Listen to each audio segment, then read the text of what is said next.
Hello বন্ধুরা, কেমন আছো? আশা করছি তোমরা খুব ভালো আছো। আমিও কিন্তু খুব ভালো আছি। আর সবাইকে গুড মর্নিং, সকাল সকাল।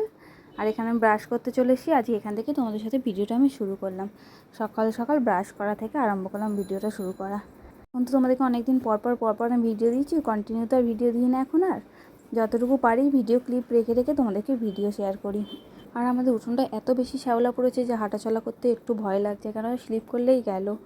যে এত বৃষ্টি হয়েছে, যে পরিমাণে শ্যাওলাটা পড়ে গেছে, তেমন জল পড়ে তো ওই জন্য শ্যাওলাটা আরও পড়ে গেছে। ওই জন্য ওইটুকু জায়গার মধ্যে একটু হাঁটাচলা করছি। আর যেহেতু আমার হাঁটাচলা একদমই করা হয় না, যে এই মানে কোথায় হাঁটবো, না বেরোতে হলে সেই রাস্তায় হাঁটতে বেরোতে হবে। কেন তো পাটা এত ব্যথা করে না, এই হাঁটাচলা করি না বলেই যে পা ব্যথা করে, এই কারণেই সেটাই বুঝতে পারছি না। কিন্তু কাজকর্ম তো সবই করি বলো, কিন্তু ব্যথা কেন করো পাটা বুঝি না। এই সময় কি পা ব্যথা, তলপেট ব্যথা এগুলো হয়? আমার মাঝে মধ্যে যেমন তলপেটটাও খুব ব্যথা করে পেটে, আর পাটাও কিন্তু খুব ব্যথা করে। কোমরটা তো তার সাথে ব্যথা করেই, ছেড়েই দাও। তার মধ্যে খুশি কখন লাগে বলো তো, যখন দেখি বেবিটা পেটের মধ্যে মুভমেন্ট করছে, এদিক ওদিক লাফালাফি করছে, তখন কিন্তু সত্যিই মানে একটা আলাদাই ফিলিংস, যে অনুভূতিটা একটা আলাদাই, মানে এত ভালো লাগে না, কি বলবো। মানে আমি পেটে হাত দিয়ে দেখতে থাকি, তারপর বুঝতে পারি যে এত মুভমেন্ট করে, মাঝে মধ্যে এত লাফালাফি করে। কিন্তু যতই কষ্ট, কিন্তু এই সময়গুলো এত সুন্দর, এই সময়গুলো আর ফিরে পাবো না। এই যে এই বেবি মুভমেন্ট করছে পেটে ভেতর, এইগুলো কিন্তু আর ফিরে পাওয়া যাবে না। এই প্রেগনেন্সি একটা সুন্দর জার্নি, সুন্দর মানে সব কিছু সুন্দর, কষ্টও আছে তার সাথে সুন্দরও আছে, সব কিছু ভালো লাগাও আছে। সব কিছু নিয়েই চলছে এখন। দিনগুলো আমার কাটছে একটা একটা করে, দিন পেরোচ্ছি, একটা করে সময় কাটছে, দিন কাটছে, ভালোও লাগছে খারাপও লাগে, সব কিছু মিলিয়ে গুছিয়ে নিয়ে দিনগুলো আমার কাটছে, সুন্দরই কাটছে।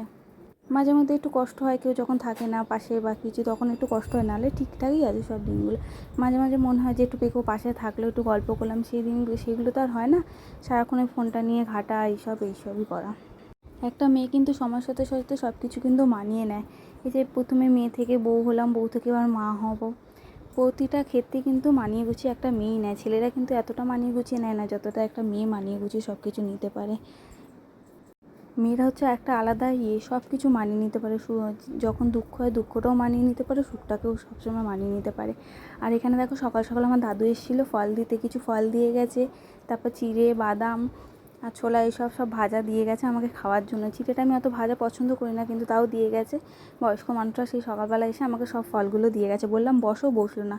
উনি যেহেতু একটু গল্প করতে, আড্ডা মারতে যায়, ওই জন্য আর বসলো না, বললো এমনি আমার দেরি হয়ে গেছে। আর এখানে দেখো ফলগুলো ঢেলে নিচ্ছি। ফল খেতে আমার জানো তো তেমন ভালো লাগে না, ওই জন্য বান্টিকে বলি তুমি ফল আনবে না, ফল আনবে না, ফ্রিজে না ফলগুলো থেকে থেকে নষ্ট হয়ে যায়, আমার একদম ভালো লাগে না। কেন বলো তো আরও ভালো লাগে না? কেটে খাওয়ার জন্য, যে কেটে খেতে হবে আবার, ওই জন্য আরও বেশি ভালো লাগে না। তাও জানো তো, আমি এত আস্তে হাঁটাচলা করি, তাও আমার বর বলে কি তুমি এত জোর জোর কেন হাঁটাচলা করো, এত লাফালাফি। মানে আমি কতটা পরিমাণে শান্ত হয়ে গেছি যে সব কিছু দিক থেকে, তাও বলে তুমি সেই বাচ্চাদের মতো দৌড় ঝাঁপ লাফালাফি সব করো। আর এই সময় স্মৃতিগুলো কিন্তু আমি ধরে রাখতে পারছি। কোনো সময় মানে এই স্মৃতিগুলো তো আর ফিরে পাবো না। কোনো দিন ইউটিউবটা খুললে হয়তো চ্যানেলটা না, আমি যখন ভিডিও না করলেও চ্যানেলটা থাকলে, তখন এই স্মৃতিগুলো কিন্তু আমি আবার ফিরে পাবো। রোজের একটা করে স্মৃতি ধরে রাখতে পারছি, ক্যামেরা বন্দি করতে পারছি, সব কিছু। চলো বন্ধুরা, ভিডিওটা আজ এখানেই শেষ করলাম। সবাই ভালো